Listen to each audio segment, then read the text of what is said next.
চলন্ত বাসে যদি তোমাকে কাউকে হাত ধরে টেনে তুলতে হয়, সবার ফার্স্টে তোমাকে ওই বাসে উঠতে হবে। তুমি যদি এই বাসে না থাকো, কাউকে হাত ধরে টেনে তুলবে কি করে? আর মন প্রাণ দিচ্ছে না, মনে হচ্ছে আজকে তো আমি শেষ হয়ে যাবো, আর পারছি না, সেই মুহূর্ত থেকে আরো 30 মিনিট এক্সট্রা। তো এই ফর্মুলাটাকে বলা হয় 30 মিনিটস মোর। 30 মিনিটস মোর লাইফে এইটাকে ইমপ্লিমেন্ট করো। যখন থেকে তোমার শরীর ছেড়ে দিয়েছে, সেই মুহূর্তে নিজের শরীরকে বলো না, বা নিজের মনকে বলো না, আর 30 মিনিট।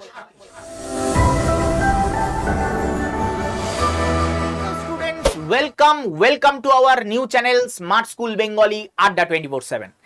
এবং নিউ ইয়ারে, আজকে এই নিউ ইয়ারের দিনে তোমাদের জন্য আমি নিয়ে এসেছি 5খানা নিউ ইয়ার রেজলিউশন। যেই 5খানা নিউ ইয়ার রেজলিউশন তুমি যদি তোমার লাইফে ইমপ্লিমেন্ট করো, তাহলে তোমার জীবন বদলাতে বাধ্য। কারণ এই 5টা যে রেজলিউশনের কথা বলবো, আমি আমার নিজের লাইফে এটাকে খাটিয়ে দেখেছি এবং সেটার থেকে অসাধারণ ফল পেয়েছি। তো তোমাদেরও লাইফে এই রেজলিউশন ফলো করা উচিত বলে আমার মনে হয়। বাদ বাকি তোমাদের উপর। ভিডিওটা শুরু থেকে শেষ অবধি দেখবে এবং ভিডিওটাকে ভালো লাগলে অবশ্যই কমেন্ট বক্সে কমেন্ট করে জানাবে যে আমার প্রত্যেকটা কথা তোমাদের কেমন লাগলো, এবং ভিডিওটাকে লাইক করতে ভুলবে না শেষ অবধি দেখার পর। তো চলো দেখে নেওয়া যাক ভিডিওটা। এই ভিডিওতে আমি 5খানা নিউ ইয়ার রেজলিউশনের ব্যাপারে কথা বলবো এবং এই ছোট্ট ভিডিওটা সবাইকে অনুরোধ করব শুরু থেকে শেষ অবধি দেখো। আমি তোমাদের সুভাষিস স্যার, আমি তোমাদের মেনলি বায়োলজি পড়িয়ে থাকি প্রায় 7 বছর ধরে, কিন্তু আমি তোমাদের এই চ্যানেলে কিন্তু খালি বায়োলজি টিউটর হিসাবে নয়, আমি একজন দাদা হিসাবে, মেন্টর হিসাবে তোমাদের অলওয়েজ পাশে থাকতে চাই। এবং এটাতে আমার নিজের একটা আলাদাই অনুভূতি ফিল হয়, একটা আলাদাই আনন্দ আসে আমার জীবনে। তো চলো শুরু করা যাক। আজকের ভিডিওর প্রথম পয়েন্ট, সেটা হচ্ছে ডোন্ট প্রোক্রাস্টিনেট। স্যার মানে কি? প্রোক্রাস্টিনেট মানে হচ্ছে কোনো কিছু একজনের কাজ আরেকজনের কাজে চাপিয়ে দেওয়া, বা তোমার কোনো একটা কাজ যেটা আজকে করা উচিত ছিল, সেটা তোমার মনে হলো না আজকে করব না, কালকে করি। এই জিনিসটা যবে তোমার লাইফ থেকে তুমি সরিয়ে দেবে, সেদিন থেকে তোমার উন্নতি শুরু হবে। আমাদের ম্যাক্সিমাম ছেলে মেয়েদের লাইফের প্রবলেম হচ্ছে প্রোক্রাস্টিনেশন। এই প্রোক্রাস্টিনেশন আমাদের সবাইকে, অন্য সবাই যারা রেসে দৌড়াচ্ছে তাদের থেকে পিছনে ফেলে দেয়।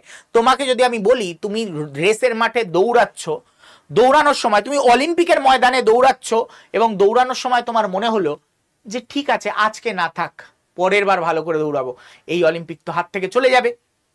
তো অলিম্পিকের ময়দানে যারা দৌড়ায় তারা কখনো ভাবে না যে এখন না, পরে করব। প্র্যাকটিসের ময়দানেও ঠিক ততটাই তোমাদের সবল হতে হবে। প্রোক্রাস্টিনেশন, ছোট ছোট বিষয়ে প্রোক্রাস্টিনেশন আমাদের জীবনে বিপদ ডেকে আনে। যেমন তোমাদের মধ্যে অনেকে আছো ইডব্লিউএস সার্টিফিকেট বানাওনি, কেন? থাক আজকে না কালকে, কালকে না পরশু, পরশু না তরশু, এরকম করতে করতে পরীক্ষার ফর্ম চলে আসবে আর তোমরা ইডব্লিউএস হিসাবে ফর্ম ভরতে পারবে না এবং পরীক্ষায় তাই জন্য সহজে সিলেকশনও পেতে পারবে না। পরে গিয়ে প্রশ্ন করবে, পরে গিয়ে তোমরা মানে কোয়েশ্চেন তুলবে যে জেনারেলদের তো কোনো সুবিধা দেওয়া হয় না, দেওয়া হয়েছে তো ইডব্লিউএস, তুমি কেন বার করনি? তাহলে আমাদের মেন প্রবলেম হলো এই প্রোক্রাস্টিনেশন, যেটার থেকে আমাদের বেরিয়ে আসতে হবে। First point. সেকেন্ড পয়েন্টের রেজলিউশন পয়েন্টে যেটা লেখা আছে, কম্পিট উইথ ইয়োরসেলফ। কখনো অন্যের সাথে কম্পিট করতে যেও না। অন্যের সাথে কম্পিট করলে যেটা হবে সেটা আমি বলে রাখি। তুমি ধরো তোমার কোনো বন্ধুকে একজন ফলো করো, সে 70 পায়, তো তুমি পাও হচ্ছে, আমি ধরে নিলাম তুমি পাও 50। তুমি এই বন্ধুর সাথে কম্পিট করলে, যেদিন তুমি কম্পিট করে তোমার 70-এ পৌঁছে যাবে, তোমার মনে হলো তুমি বন্ধুকে হারিয়ে দিয়েছো, কিন্তু তুমি কি রিয়েল লাইফে হারাতে পেরেছো? রিয়েল লাইফে বন্ধু কেন, তোমার রিয়েল লাইফে তোমার লড়াই বন্ধুর সাথে নয়, রিয়েল লাইফে তোমার লড়াই অজানা লোকের সাথে। এবং তুমি যদি 50 থেকে 70 পেয়ে থাকো, ইটস গুড, কিন্তু তোমার বন্ধু যদি সেইবার 70ই পেয়েছে, তুমি বন্ধুর সমান সমান গেছো, বা বন্ধু তোমার থেকে 1 মার্কস কম পেয়েছে, আমি ধরলাম বন্ধু পেয়েছিল 69, তুমি পেয়েছো 70, yes, you crossed your friend. But real life কম্পিটিশনে তোমার নিজের সাথে কম্পিট করা দরকার। মানে আজকে তুমি 70 পেয়ে গেছো, কালকে কি 71 পাওয়ার জন্য তুমি লড়ছো? যদি না হয় তাহলে তুমি হেরে যাবে। কারণ কালকে যখন বন্ধু তোমার 50 পাবে, তোমার মনে হবে 51 পেলেই তো আমার যথেষ্ট, আমার 51 পেলেই আমি জিতে গেছি। তোমার লড়াই তোমার বন্ধুর সাথে নয়, তোমার লড়াই, জীবনের লড়াই তোমার সাথে। প্রত্যেক মুহূর্তে তোমার নিজেকে ইমপ্রুভ করতে থাকতে হবে, প্রত্যেকটা মুহূর্ত ইম্পর্টেন্ট তোমার লাইফে নিজেকে ইমপ্রুভ করার জন্য, কারণ নিজের যদি ইমপ্রুভমেন্ট আটকে যায় তুমি ওই মুহূর্তে এই সমাজ থেকে ধীরে ধীরে মুছে যেতে থাকবে। ক্লিয়ার? পরের পয়েন্ট, নেভার থিঙ্ক স্মল।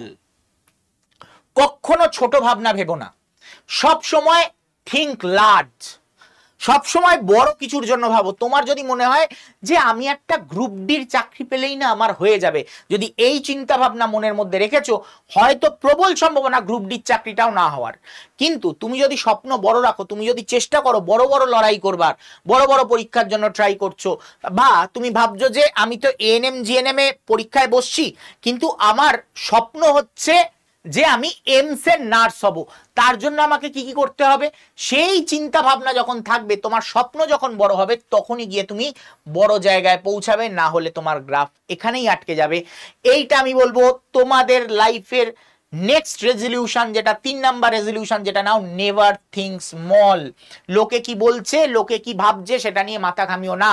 তোমার পাশের বাড়ির কাকু, পাশের বাড়ির কাকিমা, জেঠিমা, জেঠু, সবাই একটাই কথা বলবে যে তোর দ্বারা হবে না, কিন্তু তোমাকে সেটা করে দেখাতে হবে। কারণ কেউ চায় না তুমি উন্নতি করো, একমাত্র তোমার বাবা মা ছাড়া কেউ চায় না এই পৃথিবীতে তুমি উন্নতি করো, কেউ তোমার উন্নতি দেখতে পারবে না। তো তাদেরকে চুপ করানোর জন্য তোমাকে কাজে করে দেখাতে হবে। তো সেইটার জন্য সব থেকে বড় উপায় হচ্ছে কি, নেভার থিঙ্ক স্মল। ছোট ভেবো না, বড় ভাবো, অন্যদের যা বলছে বলতে দাও। ওকে, 4 নাম্বার পয়েন্ট, লাভ ইয়োরসেলফ। নিজেকে ভালোবাসো তো?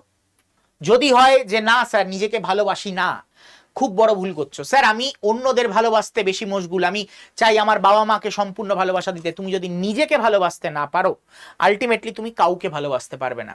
তুমি যদি নিজে ভালো না থাকো, তুমি কাউকে ভালো রাখতে পারবে না। চলন্ত বাসে যদি তোমাকে কাউকে হাত ধরে টেনে তুলতে হয়, সবার ফার্স্টে তোমাকে ওই বাসে উঠতে হবে। তুমি যদি ওই বাসে না থাকো, কাউকে হাত ধরে টেনে তুলবে কি করে? তোমাকে যদি ওই বাসে কাউকে হাত ধরে টেনে তুলতে হয়, তোমার ফার্স্টে ওই বাসে চড়া জরুরি। তো নিজেকে ভালোবাসো। নিজেকে ভালো না বাসলে তুমি অন্য কাউকে ভালো রাখতে পারবে না, ভালোবাসতে পারবে না। এক সময় গিয়ে অচ্ছেদ্যা চলে আসবে জীবনের প্রতি, তখন তুমি তোমার ফ্রাস্ট্রেশন অন্যের উপরে জাহির করবে। তো এটা একেবারেই কাম্য নয়। তোমরা সবার আগে নিজেকে ভালোবাসো। নিজেকে ভালোবাসার সব থেকে বড় উদাহরণ, তোমাকে কেউ যা তা বলে যাচ্ছে আর তুমি ঠিক আছে ছাড়ো, বাদ দাও না। আমি বলছি না রিয়্যাক্ট করো, আমি বলছি কাজে করে দেখাও। ওগুলোকে শুনবে না, ওটাকে শুনে মনের মধ্যে গেঁথে নেবে না। তুমি নিজেকে ভালোবাসো তো? যদি নিজেকে ভালোবাসো, তো এরকম খারাপ কথা শুনলে রিটালিয়েট করো। হতে পারে তুমি তোমার মুখে রিটালিয়েট করলে না, কিন্তু কাজে রিটালিয়েট করো। কিছু ক্ষেত্রে তো আমি বলবো মুখেও রিটালিয়েট দরকার, মুখেও প্রতিবাদ দরকার। একদম এটা লাইফে ইমপ্লিমেন্ট করে নাও। এবং লাস্ট পয়েন্ট যেটা বলবো, গিভ ইউর 200%। তুমি 2 ঘন্টা পড়ার তোমার হাতে টাইম আছে, 4 ঘন্টা বার করো। তুমি দিনে আজকে 3 ঘন্টা নিজেকে দিতে পারবে, 6 ঘন্টা বার করো। আজকে তোমার মনে হচ্ছে যে আজকে আমার আর হচ্ছে না, তোমার ধরো রাত 11টা বাজে, আমার না শরীরে আজকে আর দিচ্ছে না, কালকে পড়বো। আমি বলবো কালকে নয়, আজকে আর আধ ঘন্টা বেশি পড়ে নাও, আর আধ ঘন্টা। যেই সময় তোমার শরীর ছেড়ে দিয়েছে, তারপরের 30 মিনিট আরো এক্সট্রা তুমি সেখান থেকে দাও। জিম করে যারা, তাদের ক্ষেত্রে এই জিনিসটা বলা হয় যে যেই সময় তোমার মাসল ফ্যাটিক হয়ে গেছে, যেই সময় তোমার শরীর আর দিচ্ছে না, সেই সময় তুমি যে এক্সারসাইজটা করবে, সেটাই তোমার বডি বানাবার কারিগর। তো আমাদের লাইফেও তাই, তোমার যখন আর মন প্রাণ দিচ্ছে না, মনে হচ্ছে আজকে তো আমি শেষ হয়ে যাব, আর পারছি না, সেই মুহূর্ত থেকে আরো 30 মিনিট এক্সট্রা। তো এই ফর্মুলাটাকে বলা হয় 30 মিনিটস মোর। 30 মিনিটস মোর। লাইফে এইটাকে ইমপ্লিমেন্ট করো, লাইফে এইটাকে ইমপ্লিমেন্ট করো। যখন থেকে তোমার শরীর ছেড়ে দিয়েছে, সেই মুহূর্তে নিজের শরীরকে বলো না, বা নিজের মনকে বলো না, আর 30 মিনিট, আর 30 মিনিট আমি দেব। তো লাইফে এটা ইমপ্লিমেন্ট করো, দেখো লাইফ বদলাতে বাধ্য। এই 5খানা রেজলিউশন এইবার নিউ ইয়ারে তোমরা নিয়ে নাও। এবং এই ভিডিওটা তোমাদের কেমন লেগেছে কমেন্ট বক্সে কমেন্ট করে জানাবে। ভিডিওটা ভালো লেগে থাকলে লাইক করবে, খারাপ লেগে থাকলে কমেন্ট করে জানাতে পারো। কোনো কথা আমার খারাপ লেগে থাকলে সেটাও তোমরা কমেন্ট করে জানাতে পারো। আর যদি মনে হয় আমি বাস্তব বলেছি, সেটাও কমেন্ট করে জানাবে। তো দেখা হচ্ছে তোমাদের সাথে নেক্সট ভিডিওতে। এই বছর তোমাদের সবার জন্য সুখকর হোক, এবং আমার ভাই বোনেদের সবাইকে হ্যাপি নিউ ইয়ার এই বলে আমি আজকের এই ভিডিওটা শেষ করছি। দেখা হবে তোমাদের সাথে নেক্সট কোনো ভিডিওতে, ততক্ষণের জন্য টাটা, গুড বাই।